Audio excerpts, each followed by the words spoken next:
The people building the most wealth right now are doing the least work, and that is not an accident. Nearly half of Americans, 48%, hold no investment assets whatsoever, according to a Janus Henderson research report published in October 2024. Not a brokerage account, not an index fund, not a single share of stock. Meanwhile, a Philadelphia Federal Reserve study fielded in January 2025 found that 57.2% of U.S. adults do not personally own any stocks at all. And the reason most of those people give is that they do not understand how to invest, or they feel like they need to be watching markets, picking the right stocks, and actively managing their money to do it correctly. That assumption is precisely why they are not building wealth. Because the evidence from decades of financial research points to a conclusion that most people find genuinely counterintuitive. The less you do with your invested money after you put it in, the better your long-term results tend to be. That is the lazy money strategy, and it is the approach that the data says actually works. Let's start with the behavioral problem underneath the statistics, because understanding why people stay stuck in cash is more useful than simply telling them not to. Status quo bias is a well-documented cognitive tendency in behavioral economics, the predisposition toward inaction when change requires making a decision under uncertainty. Tversky and Kahneman identified it as a close cousin of loss aversion. The pain of a potential downside from a new decision feels more threatening than the cost of staying where you are, even when staying where you are is objectively worse for your financial future. When someone looks at their savings account and thinks, I should probably be doing something with this, and then does nothing for another month, and another, and then a year, that is status quo bias doing exactly what the research predicts. The inertia is not laziness in the colloquial sense. It is a deeply wired psychological response to perceived risk, and it compounds silently in the wrong direction every single month. Here is what that inertia is actually costing. Fidelity analyzed what happened to $5,000 invested annually in a broad stock portfolio from 1980 through 2023. An investor with perfect timing, buying at the absolute bottom every year, ended with approximately $5.6 million. An investor with the worst possible timing, buying at every market peak, still ended with approximately $4.2 million. An investor who moved to cash and stayed there ended with $349,999. And when you factor in inflation's erosion of purchasing power over that same period, the cash sitter actually lost 3.5% of their real wealth per year. The spread between the worst stock market investor and the cash sitter is not close. It is approximately $3.9 million, built over time with no skill required, just staying in. J.P. Morgan's data on the Standard & Poor's 500 from July 2004 through July 2024 makes the same argument from a different angle. An investor who remained fully invested through that entire 20-year period earned 10.5% annually.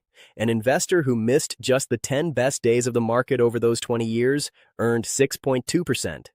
Missing the 20 best days dropped returns to 3.6%. Missing the 30 best days, roughly 1.5 days per year, brought annual returns down to 1.4%. The critical detail is that those best days cluster around the worst periods of market volatility. The investors who panic, pull their money out when things feel dangerous, and wait for conditions to stabilize before getting back in are almost always the ones who miss the recoveries. By the time confidence returns, the best days have already passed. This is the core insight behind the lazy money strategy. The biggest enemy of your investment returns is not the market. It is your own reaction to the market.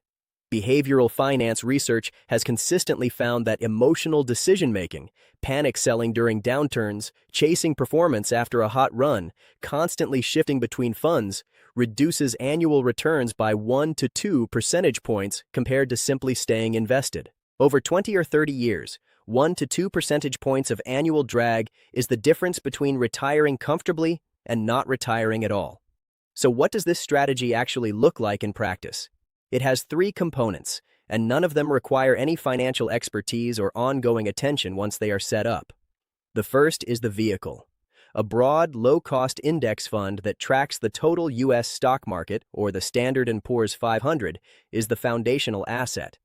Passive index funds now represent over $19.1 trillion in assets in the United States, surpassing actively managed assets for the first time in 2024, according to Morningstar data updated through October 2025. That shift in institutional and retail money tells you where the evidence has pointed the most informed investors. The reason is simple and consistent.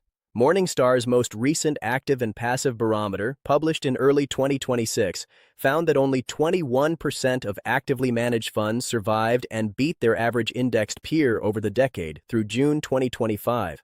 And S&P Dow Jones Indices SPIVA scorecard, covering the 20 years through 2024, found that, after 15 years, there were no categories in which the majority of active managers outperformed their benchmarks. None. The question of whether to use an actively managed fund or a passive index fund has been answered by decades of data.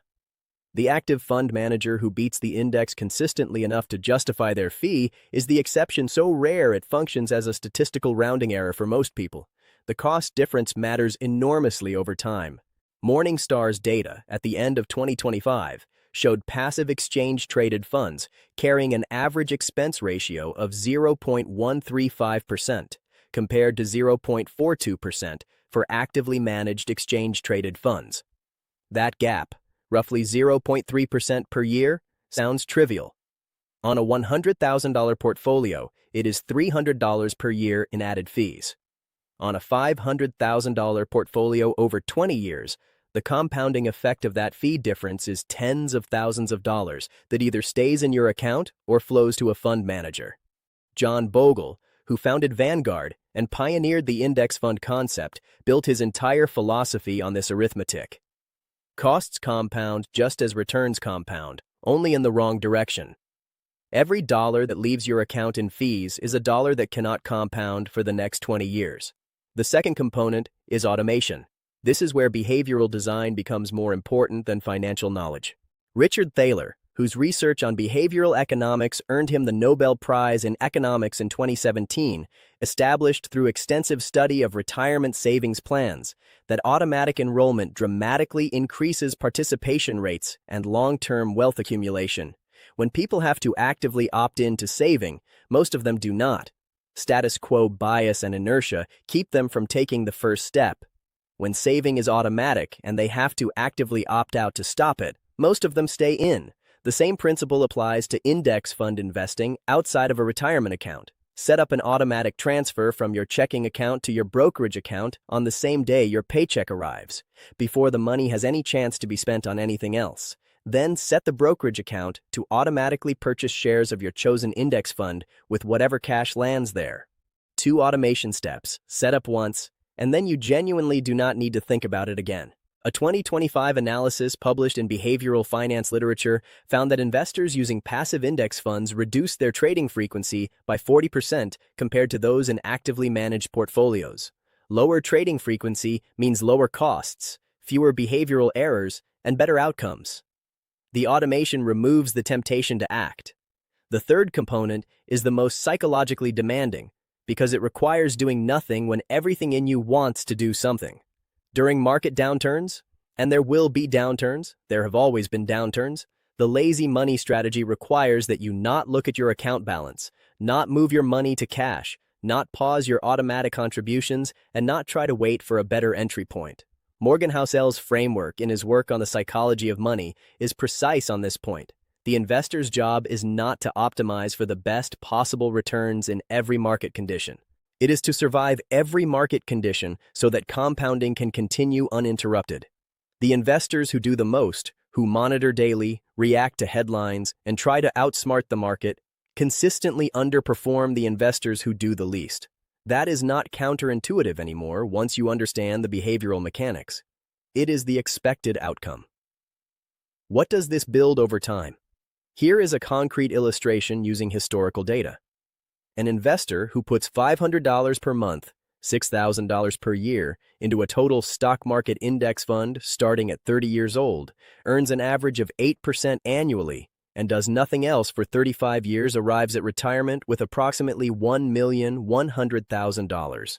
Same $500 per month, same 35 years, but instead of investing it, they leave it in a savings account earning 2%. That same person arrives at retirement with approximately $300,000. The $800,000 difference was not built by financial genius. It was built by picking a low-cost index fund, automating contributions, and refusing to interfere with the process.